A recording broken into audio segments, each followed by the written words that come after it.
안녕하세요.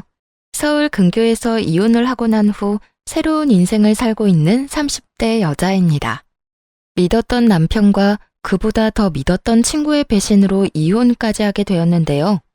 저를 배신한 친구는 다름 아닌 남편과 저를 만나게 해주었던 친구였어요.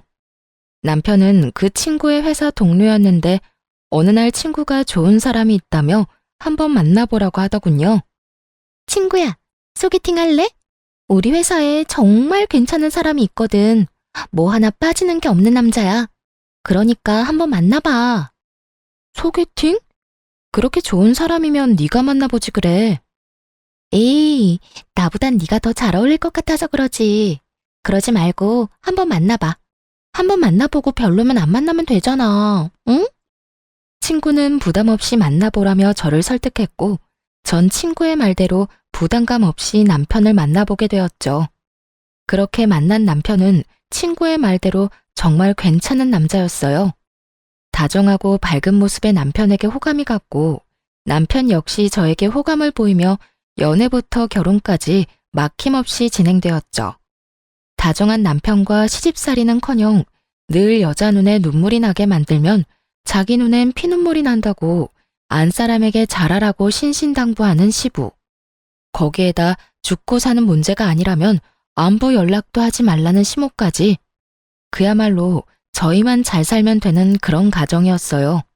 그랬기에 저희는 신혼 초에도 그 흔한 말싸움 한 번도 한 적이 없었는데 시댁 문제가 없던 것도 있긴 했지만 그보다는 워낙 저와 남편의 생활 스타일이 비슷하기도 했고 남편이 저 못지않게 깔끔한 편이라 굳이 제가 입댈 것이 없기도 했어요.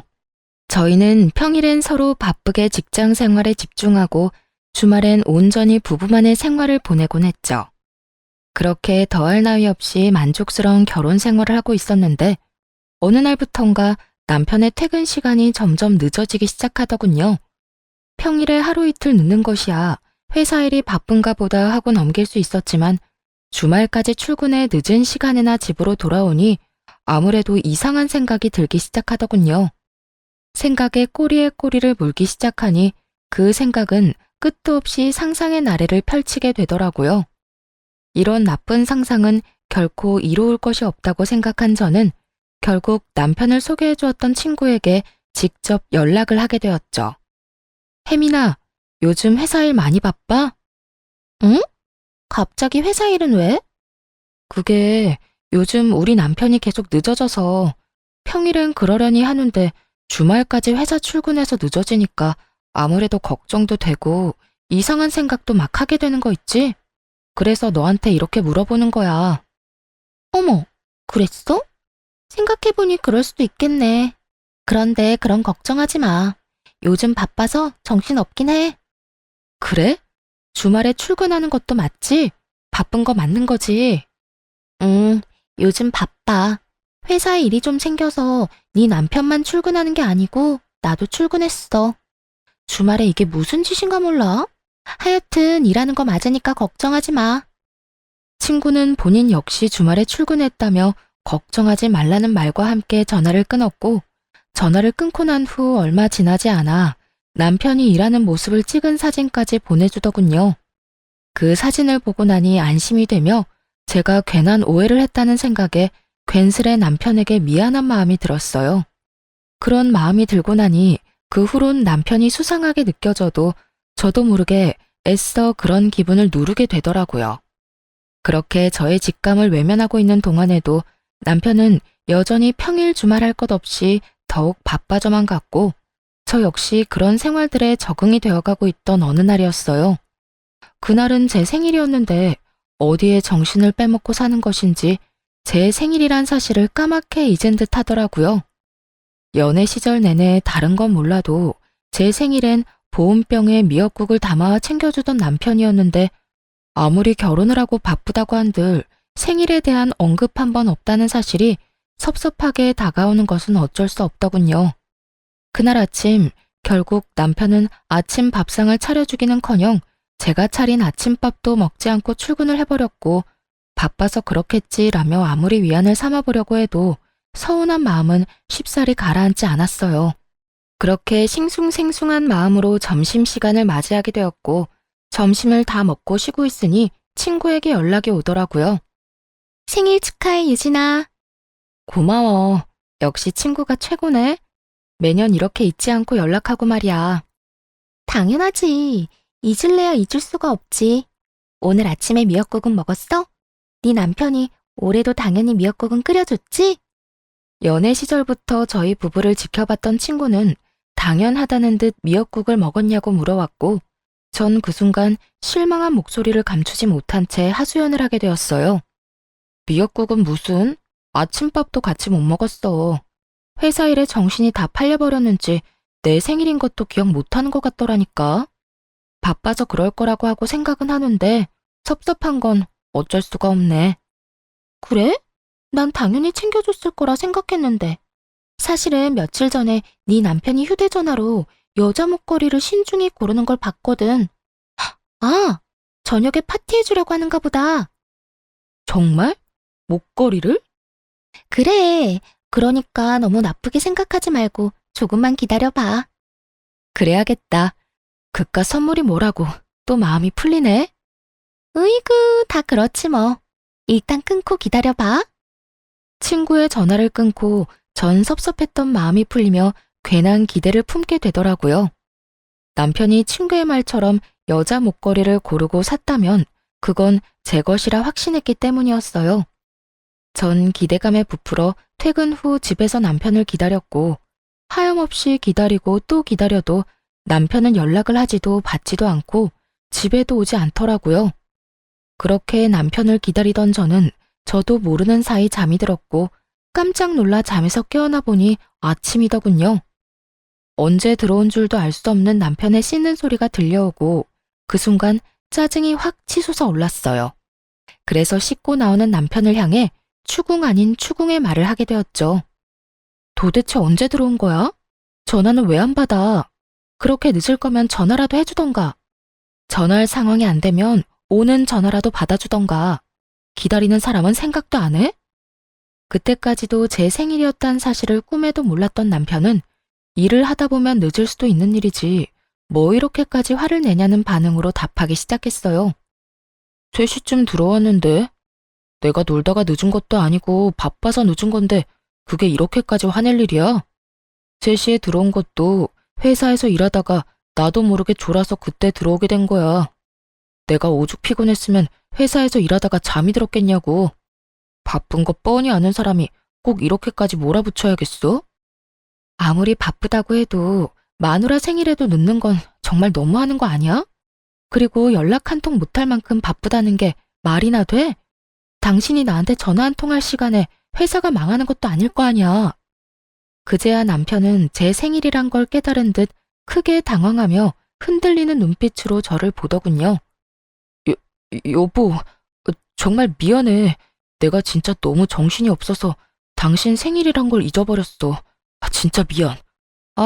내가 진짜 왜 그랬지? 다른 것도 아니고 당신 생일을 잊다니.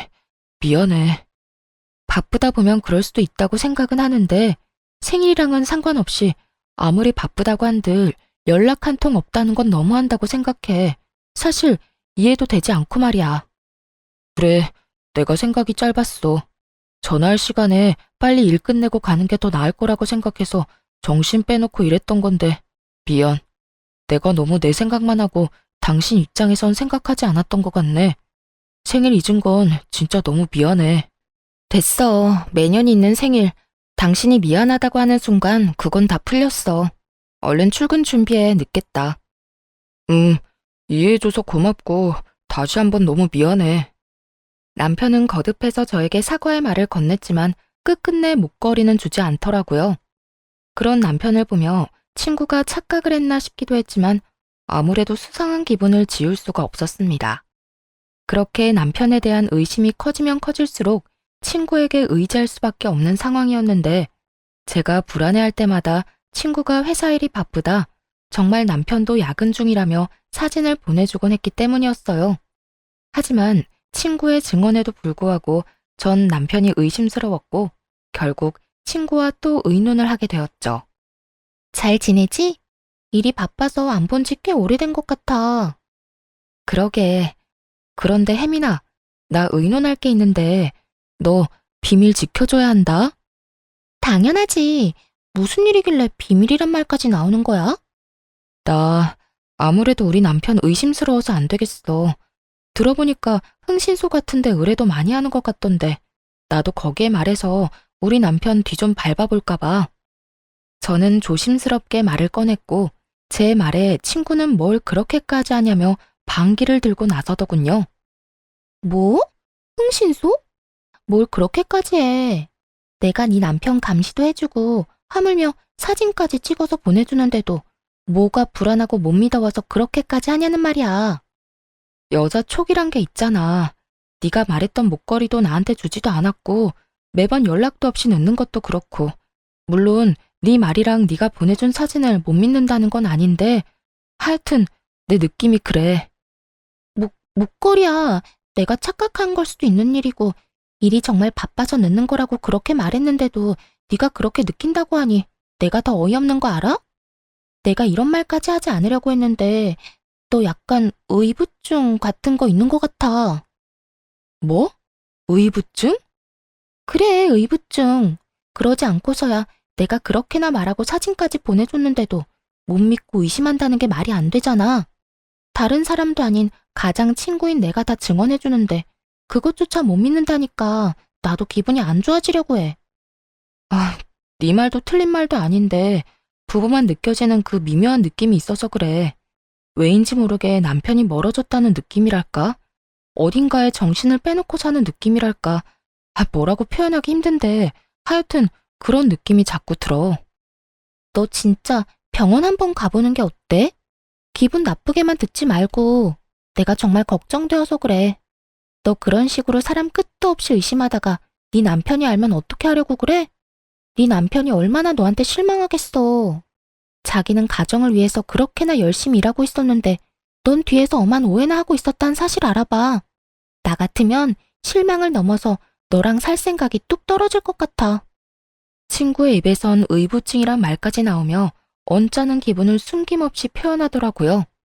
의부증이란 말을 들은 그 순간엔 화가 나기도 했지만 친구의 말을 가만히 들어보니 아예 일리가 없는 말은 아니란 생각이 들었어요.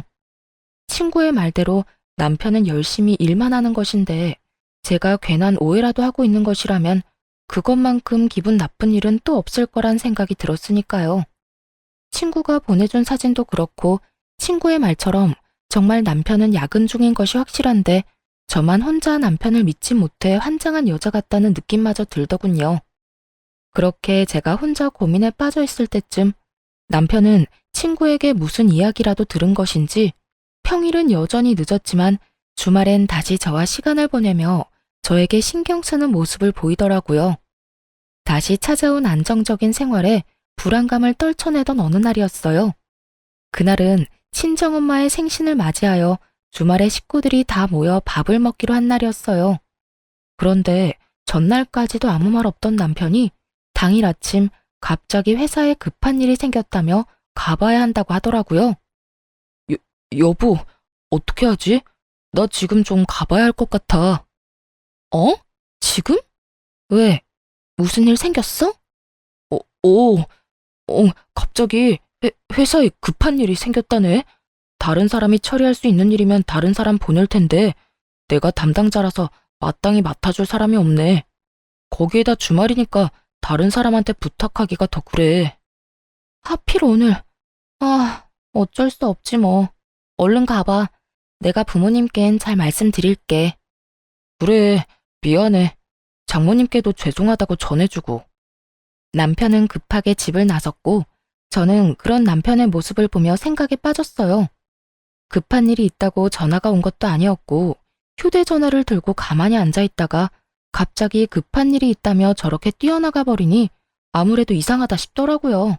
이쯤 되니 정말 제가 이상한 것인지 남편이 이상한 것인지 구분이 되지 않는 상태가 되어버렸고 저는 하는 수 없이 정말 마지막이란 생각으로 친구에게 전화를 걸었죠.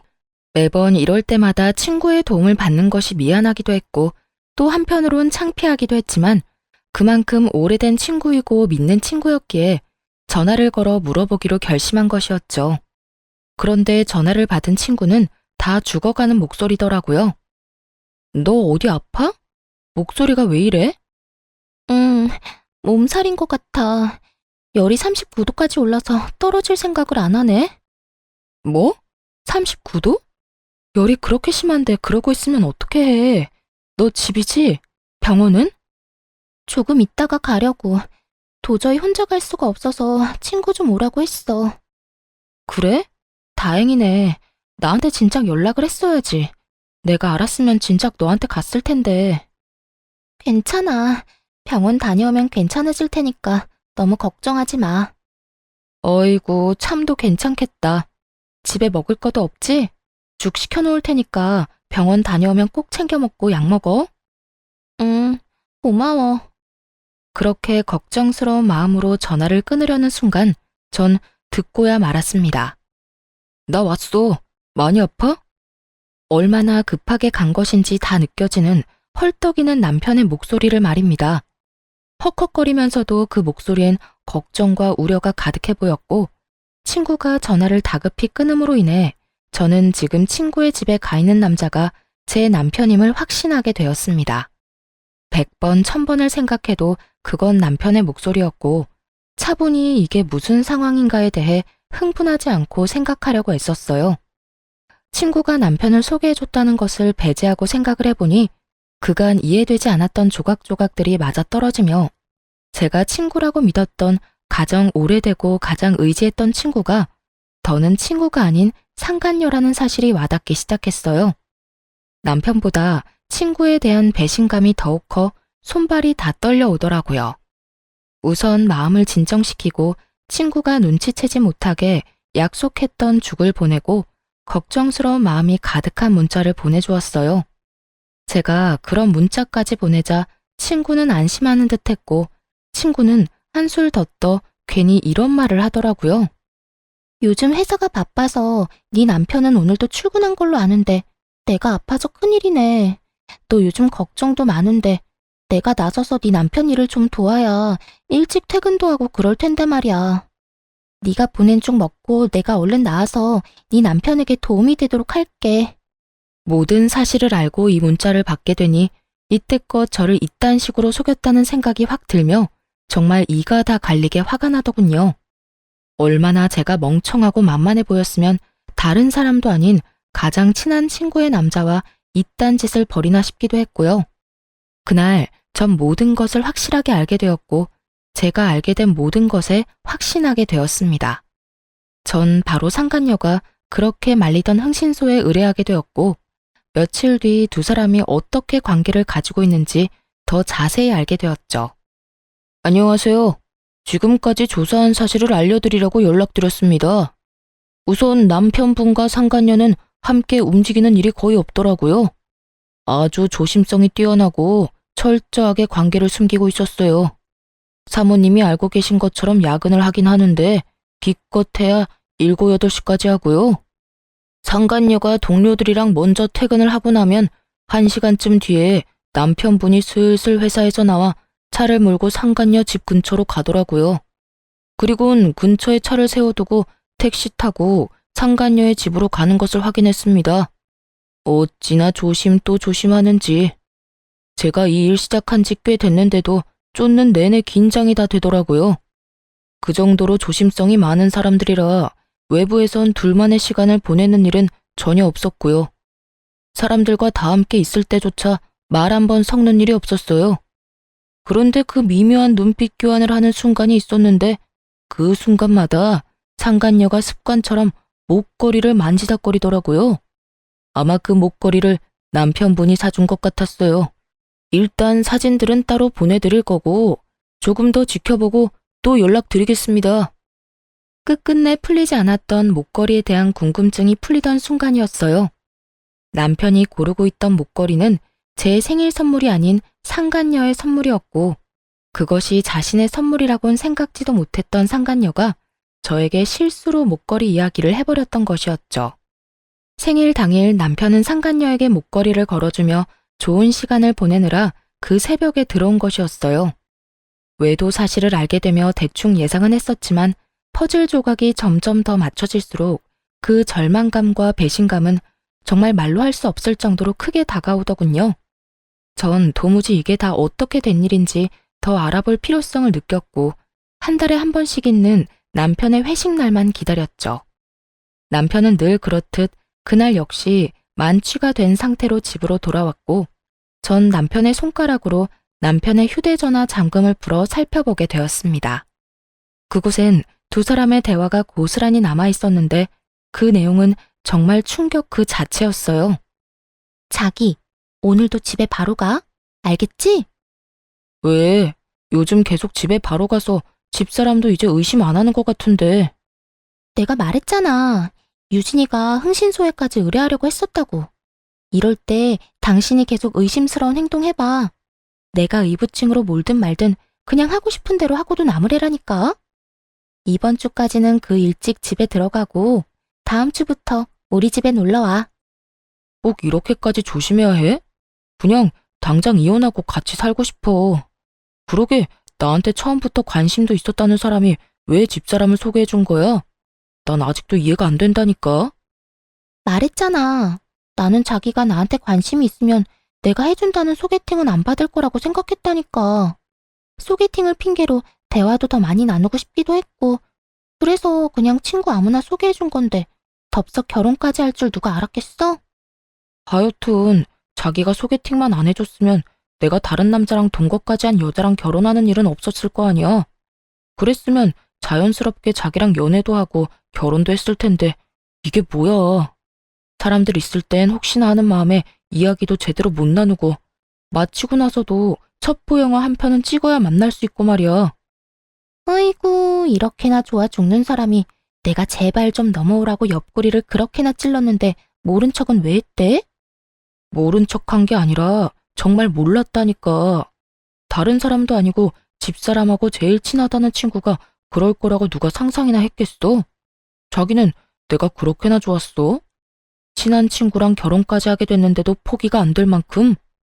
응, 나 자기 결혼하는 날 얼마나 후회의 눈물을 흘렸는지 몰라. 아무리 나하고 가장 친한 친구라고 해도 내가 사랑하는 사람이 다른 남자랑 동거까지 한 여자랑 결혼한다고 생각하니까 너무 힘들더라고. 그것도 나 때문에 만나게 됐다고 생각하니까 더 힘들고 마음도 아팠다고. 그래서 그냥 다시 내가 뺏어오자 싶어서 죽자고 꼬신 거지 뭐. 자기 덕분에 나도 집사람의 본 모습도 알게 되고 진정한 사랑도 찾게 됐네. 내가 앞으로 잘할게 자기야. 대화를 살펴보니 상간녀는 오래전부터 남편을 좋아하고 있었는데 남편의 마음을 실험해보고 싶기도 하고 그 계기로 친해지고 싶기도 해 겸사겸사 하는 마음으로 저를 소개시켜준 거였더군요.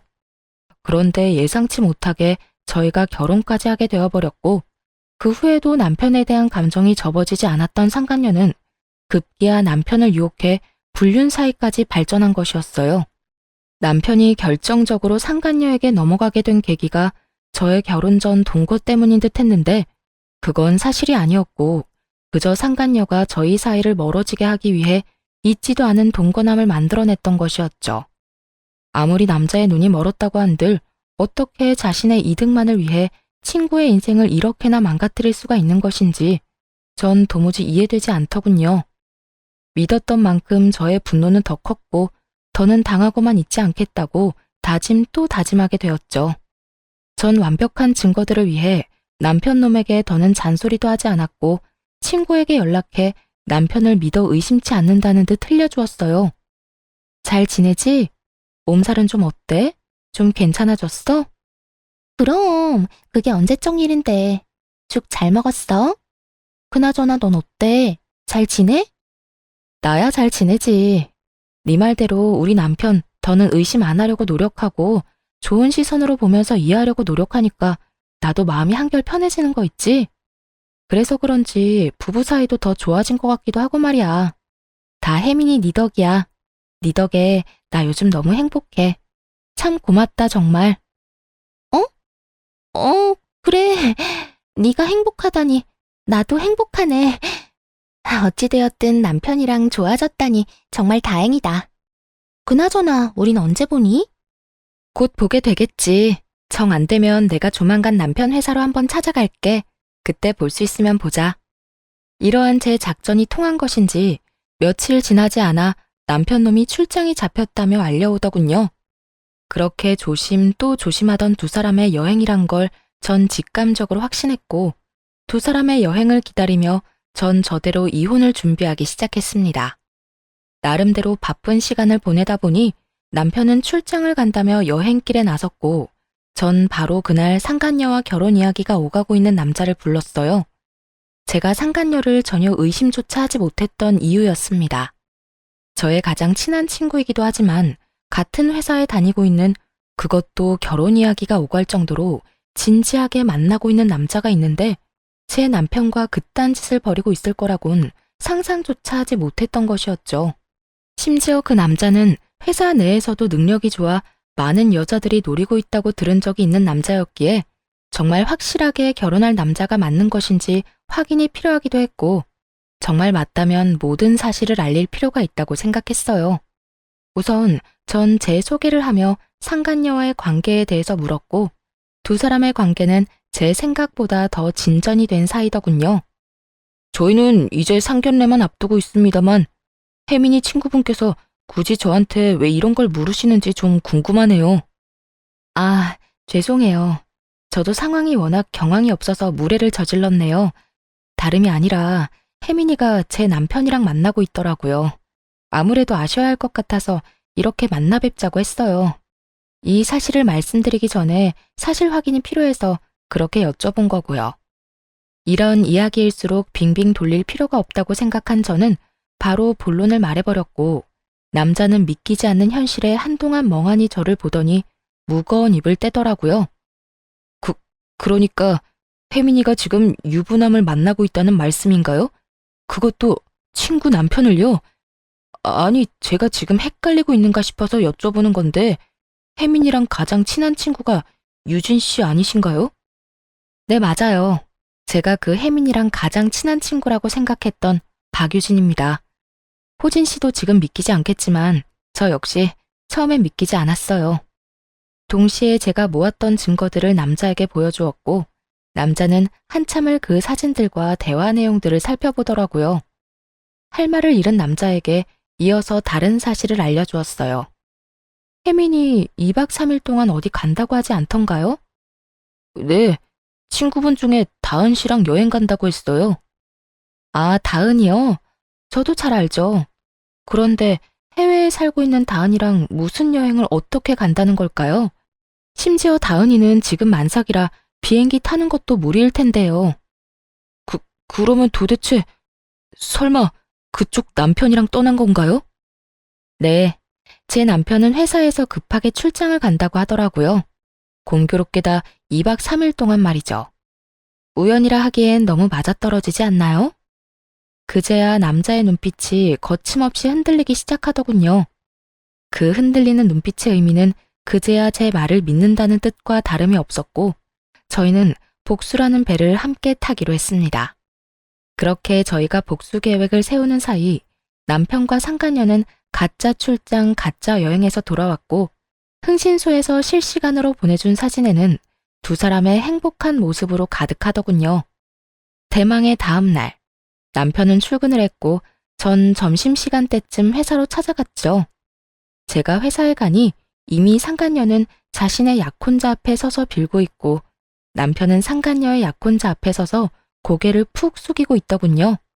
그야말로 난리도 그런 난리가 또 없더군요. 전 상황을 지켜보다 그 사람들에게 다가갔고, 저를 발견한 상간녀가 다가와 양심도 없이 화를 내기 시작하더군요. 네가 어떻게 나한테 이럴 수가 있어. 다 알았으면 나한테 뭐라고 하면 되지.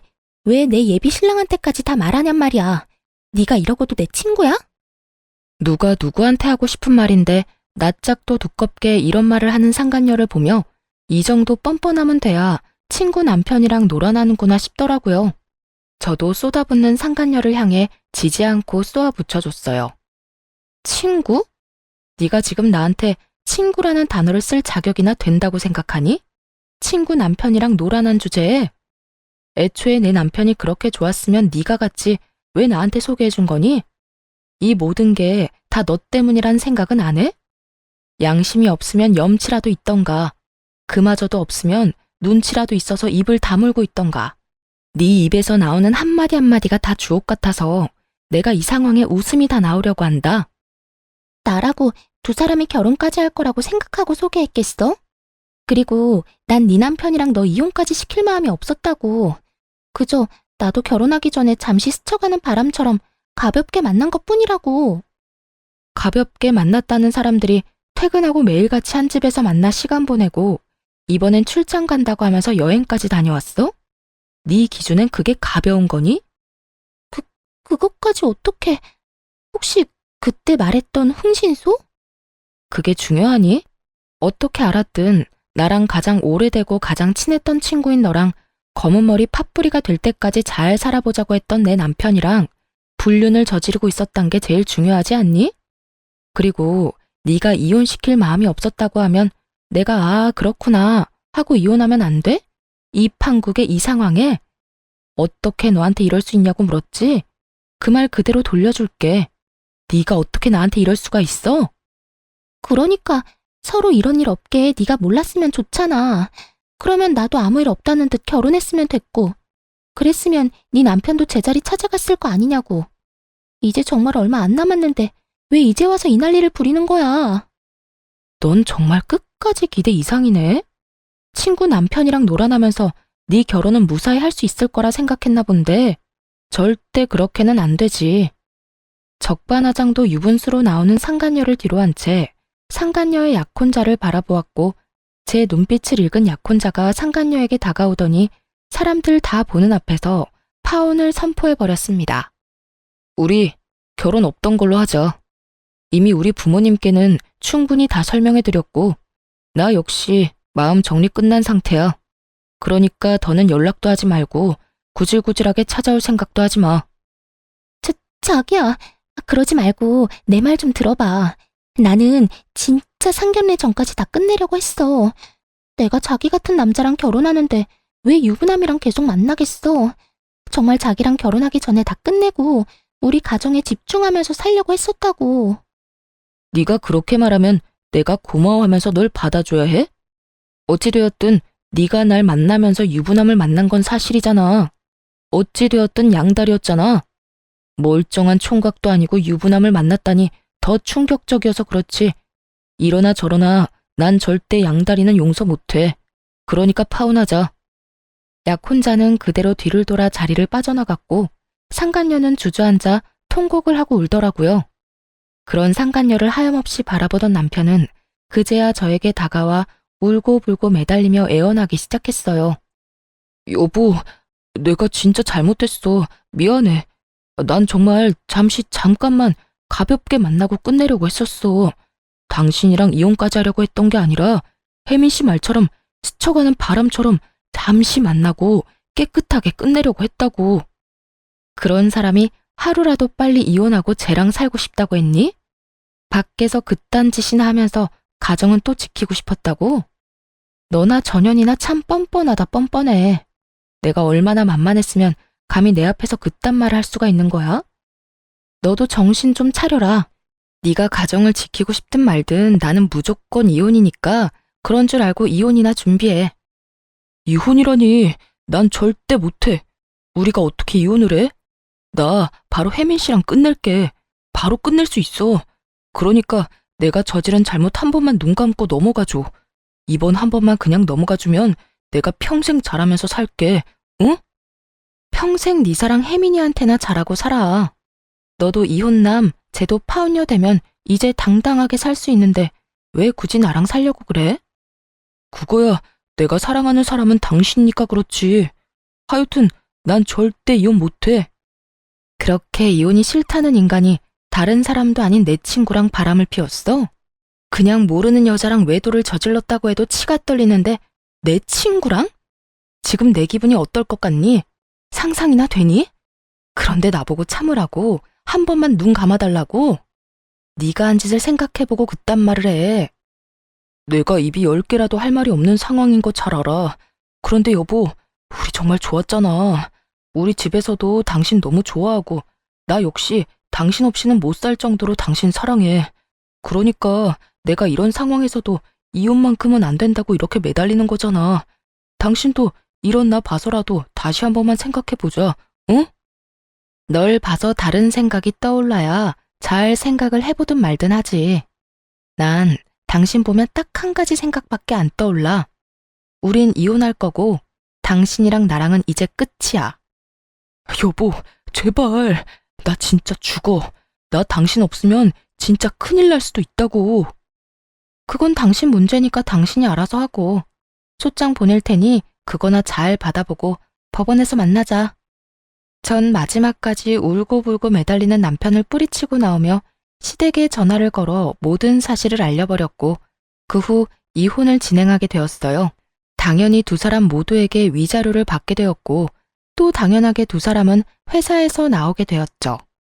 그 많은 사람 앞에서 그 꼴을 다 보였는데 어떻게 회사 생활이 가능하겠어요?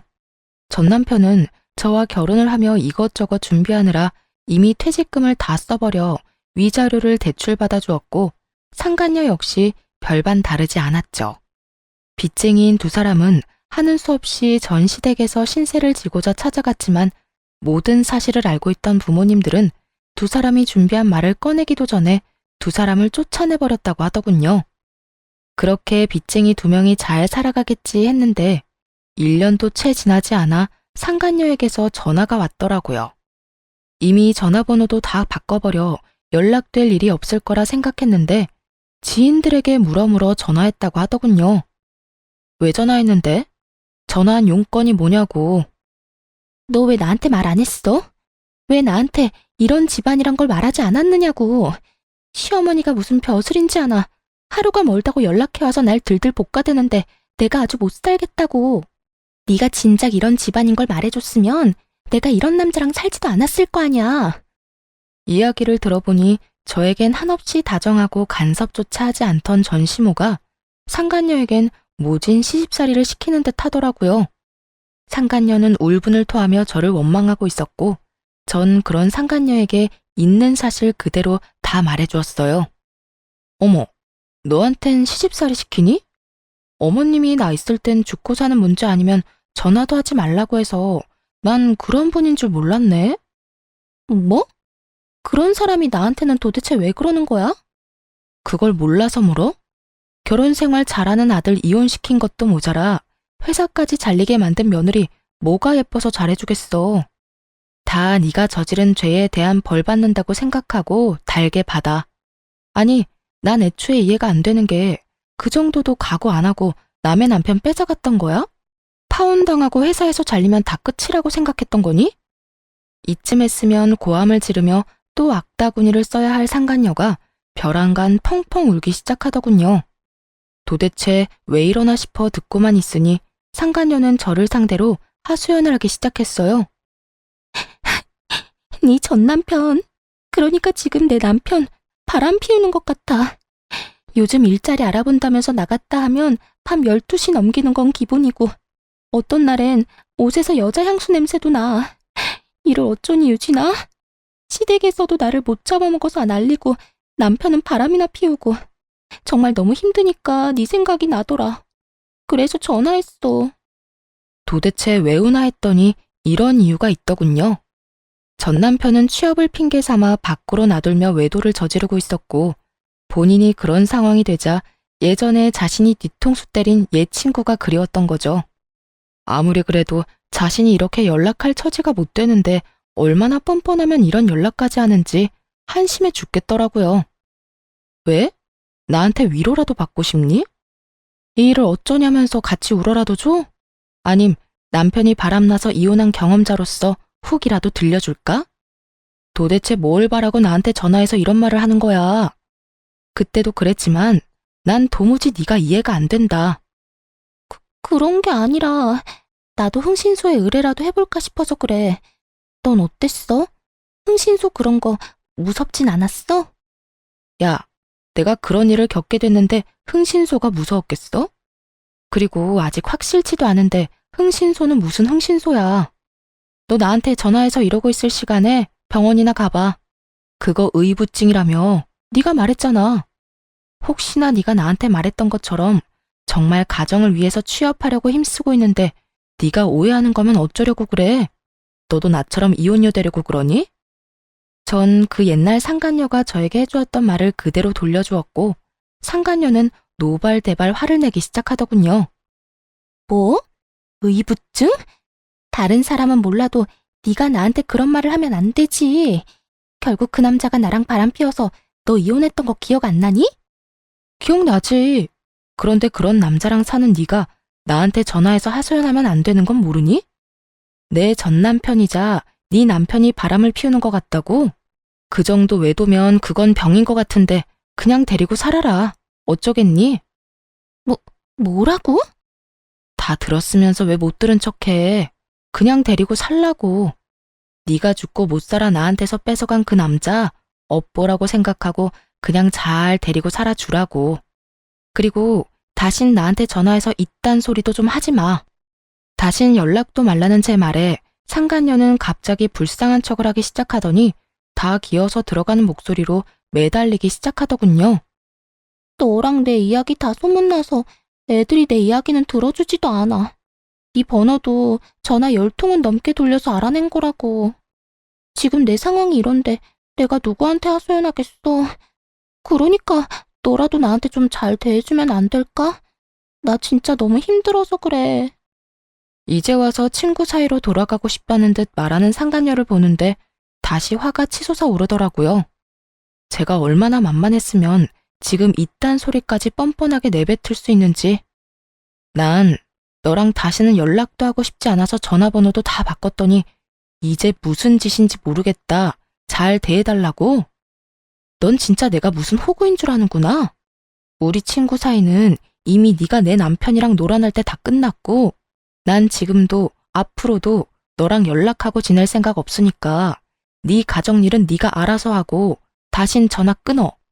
전 그대로 전화를 끊어버렸고 그 후론 상간녀에게 전화는 오지 않았지만 문자는 오더라고요. 전 남편이 한눈에 봐도 어린 여자와 외도를 저지르고 있는 사진과 함께 말이죠. 이것 봐. 내 말이 맞았어. 저 여자 22살이란다. 정말 양심이라고는 없는 인간 아니니? 어떻게 띠동갑도 넘는 여자애를 만나. 나도 이혼할 거야. 이걸 어떻게 참고 살아? 네 말대로 이놈은 병이야, 병. 외도로 이혼한 놈이 재혼해서 또 외도를 저지르다니. 이게 말이나 된다고 생각하니? 상간녀는 저에게 맞장구라도 바라는 듯 물음표 가득한 문자를 보냈고 전 아무런 대답도 하지 않았어요. 그저 전 그 문자를 마지막으로 상간녀를 차단해버렸고 그들의 결말은 보지 않아도 뻔하다고 생각했습니다. 그렇게 저와 그 지긋지긋한 인연은 끝이 났고 저는 제 생활을 잘하며 잘 지내고 있어요. 이혼하고 난 후 처음엔 믿었던 친구와 사랑했던 남자의 배신이 힘들기도 했고 울기도 많이 울었는데 이젠 많이 안정된 상태랍니다. 주변도 많이 둘러보게 되었고 제 곁을 지켜주는 사람들에게 감사한 마음을 느끼고 좋은 시간을 보내고 있어요. 주말엔 산에 가기도 하고 자전거를 타고 라이딩을 하기도 해요. 아무래도 몸을 움직이는 게 잡생각 있는 데는 제일 탁월한 것 같아 시작한 것들인데 하다 보니 저에게 잘 맞는 것 같아 취미생활로 자리를 잡아버렸네요. 그것 말고도 좋아하던 그림도 다시 그리고 있어요. 심리적으로도 많이 안정되고 여러모로 좋아 한동안은 계속할 예정이에요. 요즘엔 좋은 사람도 만나 연애까지는 아니지만 자주 만나 좋은 시간을 보내고 있어요. 그 사람 덕분에 많이 웃기도 하고 많이 행복한 순간이 있기도 해요. 지금 만나는 사람에게 많은 고마움을 느끼기도 하고 저 역시 그 사람에게 행복감을 주려고 노력하며 지내고 있어요. 이렇게 잘 지내다 보면 저 역시 과거는 잊고 행복해질 날이 올 거라 믿고 있어요. 저의 사연은 끝이 났습니다. 다들 행복 가득한 하루 되시길 바라며 물러가 볼게요. 감사합니다.